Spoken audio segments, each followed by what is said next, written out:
పత్రికల్లో కానీ ఛానల్లో కానీ పనిచేసే రిపోర్టర్లు రావద్దు అని ఆంక్షలు. ఇది భారత రాజ్యాంగ సూత్రాలకు వ్యతిరేకం. ఆర్టికల్ 15 ప్రకారం మనుషులందరినీ సమానంగా చూడాలి.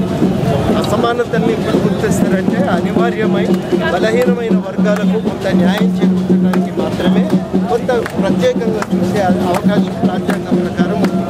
ఇవాళ ప్రాంతం పేరుతో వేరు చేసి చూడటం, అది కూడా ఐక్యరాజ్య సమితి, ఇది చాలా అన్యాయం. దీనికి ఇది తప్పు కదా అని మనం మాట్లాడితే అవును మాకు సంబంధం లేదు, భారత ప్రభుత్వమే దీనికి బాధ్యత వహించాలని చెప్పి సిఓపి ఎస్సీ ఇన్ఛార్జీలు కూడా సమాధానం చెప్పారు. ఇప్పుడు సమాధానం చెప్పవలసిన బాధ్యత భారత ప్రభుత్వం. వాళ్ళు చర్య తీసుకోవటం లేదు.